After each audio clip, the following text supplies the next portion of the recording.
isin sodaatanii maammoon lammata ka'ee isiniin falmu. Maammoon lammata du'aa ka'ee ammas lammatan du'u. Taaddasaa Birruutu ammas du'aa ka'ee lammata akka du'u barbaaddu ta'ee hin ta'u garbummaatti haftu malee. Baaroo Tumsaa du'aa ka'ee lammatan du'u otu isin jirtanii. Himimmaan harmee keenyaaf abbaa keenyaa obbolaa keenyaa haquuf wanneen sana dura ta'uu qabantu jiran. Biyyi Oromiyaa nagaa fi tasgabbii argachuu qabdi. Mootummaan waraana Oromiyaa irratti labse atattamaan dhaabuu qaba. Kana ka jennuuf eenyu caalaa lola waan sodaannuuf miti. Nagaan waan nu barbaachisuuf. Nagaan nu qofaa miti ilma namaa hunda waan barbaachisuuf. Nagaa malee badhaadhinni hin jiru. Nagaa malee guddinni hin jiru. Akka amma jiru kanatti lolli kun itti fufa taanaan tuttuqaan Oromootti baay'ata taanaan Oromiyaan biyya ishee dikileer godhachuuf dirqamti. Fallinni dhumaa isa sana ta'a. Faashisti Minilik irraa eegalee Oromoo haga mootummaa har'aatti mootummaan hundi qawwee hiksiseera. Garuu nagaa gaanfa Afrikaatti fiduu hin dandeenye.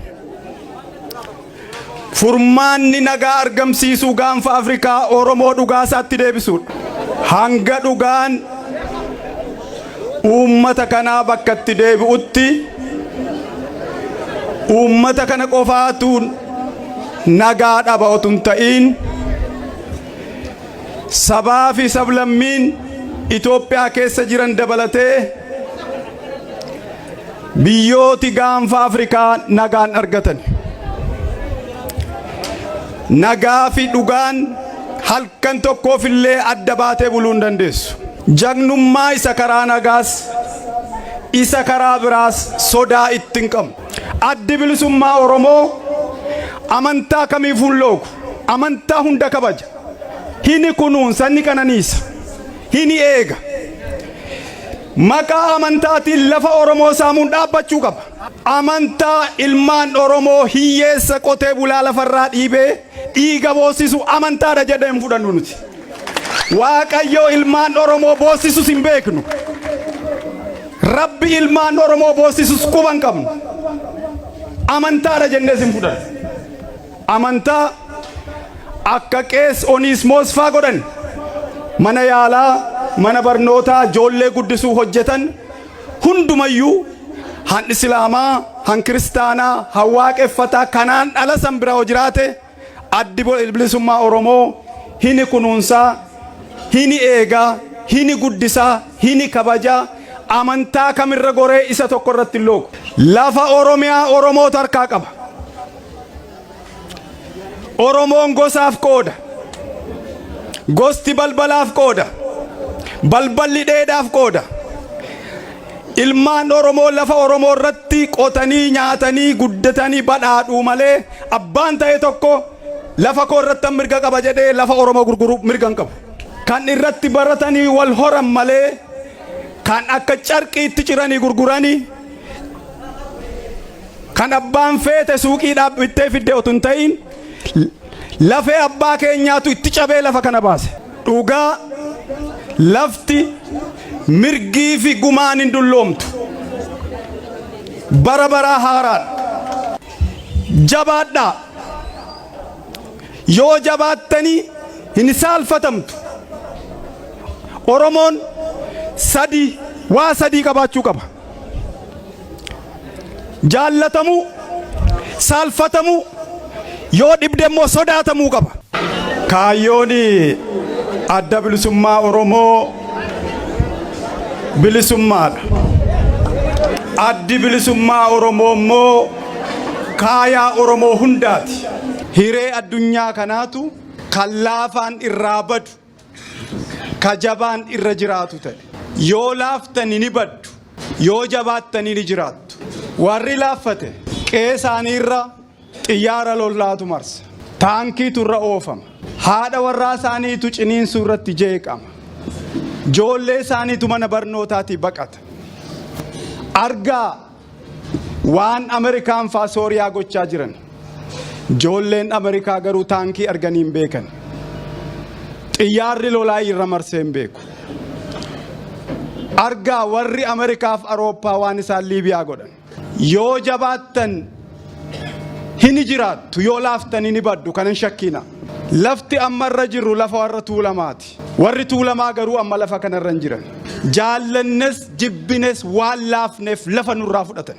Oromoon sobee uf jajjabeessuu dhiisuu qaba. Laaffateeti lafa isaarraa fudhatan. Warra jabaatees caalitu lafa isaarraa fudhatan. Lafaa fi lafee abbaa keenyaatti deebi'uuf amni abaa'oo waliin taasifamu karaansaa akka malee dheeraaf daddaba. Garuu ol jenneet irra deemna. Gad hin jenne saalfanna. Hagam yoo turus, hagam yoo hammaatus, hagam yoo hadhaa illee lafee fi lafa abbaa keenyaatti ni deebina. Lafti keenya kan keenya, biyyi keenya kan keenya. Oromoon dargaggoon uf qopheessaa. Oromiyaan keessummaa hedduu qabdi.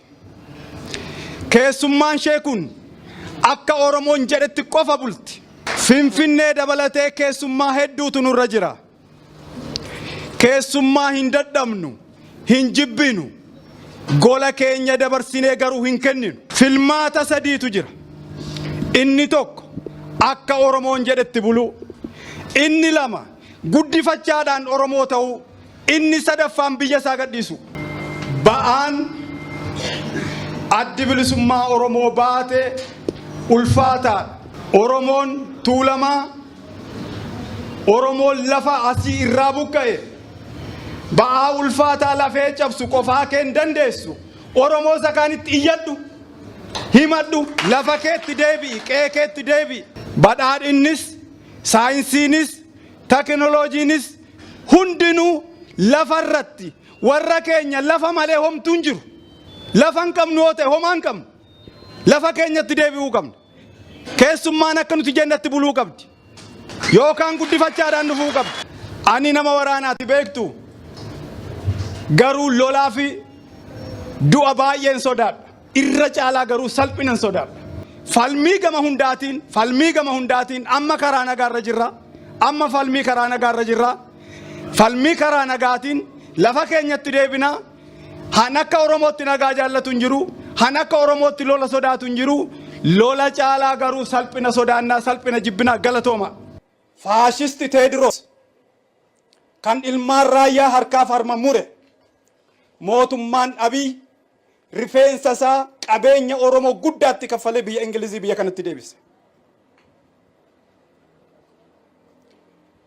Nuti immoo Oromootu karaa laalaa hafaa haa jiraatu sin jiraatiinis bakka nadhii gammadaa bu'e nutti maannaan nu dhoksan. Faashisti Minilikiin boraatii godhatanii itti hirkatanii ta'an.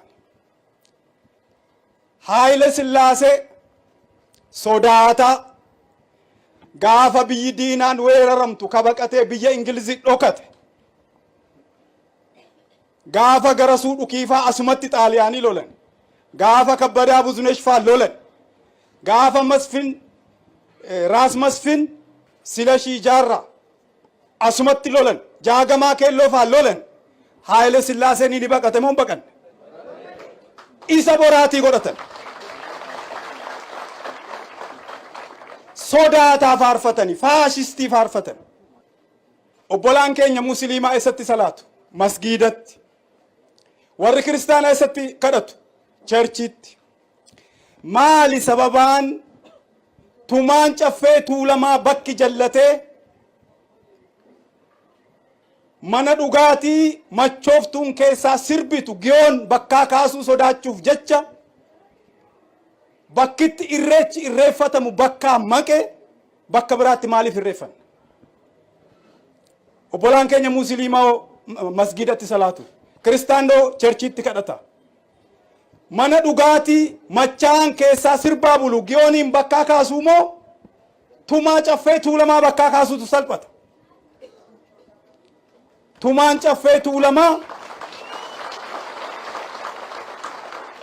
bakka amma giyoon jiru kana kan inni murteesse. Achumatti kadhanna, achumatti waaqaan kadhanna bira geenya. Gaafa eenyutu fira keenya jennu, isa kamtu diina keenya jennu, Oromoon takkaa cubbuudhaan murteessee hin beeku riziniidhaan dhugaadhaan malee. Ammas mootummaan kun nuun ta'uu ka jennu warra kana faalakkoofneeti. Kan biraa ammas karaa nagaa filachuuf. Nagaa fi dhugaan gaaf tokkoyyuu halkan tokkoyyuu adda bahanii bulanii jiraatanii hin beekan. Yoo dhugaan hin jiru ta'e nagaan hin jiru. Dhugaan immoo ni dabe. Akkamitti dabe? Abbaa lafaa ta'uu dadhabe. Abbaa lafaa ta'uu dadhabe. Filannoo dura dhugaa bakka itti deebisuuf abbaan lafa isaatti deebi'uu qaba. Hunda caalaa ilmaan tuulamaa Finfinneetti deebi'uu qaban. Laftii fi gumaan dulloomtee hin beektu. Laftii fi gumaan dulloomtee hin beektu. Itoophiyaan idaa baay'eetu isheerra jira. Doolaara biiliyoona hedduutu isheerra jira. Ni kaffaltii walumaan kaffalla. Gumaa Maammoo Mazammir garuu Itoophiyaatu kaffala. Gumaan ba'uu qaba. Abbaan lafaa lafatti deebi'uu qaba. Ilmaan walloo bittaa halagaa jalaa ba'anii biyya abbaa isaaniitti deebi'uu qabu. Oromiyaa jalatti buluu qabu. Dhiifama naa godhaa. Shirri xaam islaam jedhamaadha. Amaara jalatti bule. Kana jalaa ba'uu qabdi ilmaan walloo. Yoo dhugaan bakkatti hin deebi'iin, yoo abbaan lafaa lafatti hin deebi'iin, dhugaa fi nagaan adda bahanii jiraachuu waan hin dandeenyeef dhugaan dura dhufuu qabaa. Dhugaan deebi'uu qabaa. Jenna namichatu gabaa keessaa sangaa hate. Achumatti gurgurachuu barbaade. Inni tokko gatii tokko kenneefi nan ga'uu amma san biraan barbaadaa jedhe. Hiriyyaa isaatu maalittiin jedhe seetani. Ooftaa sangaa kan abbaatti fiddaa jedhe. Ka diina keenya jennu ka eeyyama keenya malee qabeenya keenyatti bu'u. Kan fedhii malee dubartoota keenyatti bu'u. Kan amantaa keenyatti bu'u. Kan aadaa fi eenyummaa keenyatti bu'u diina keenya.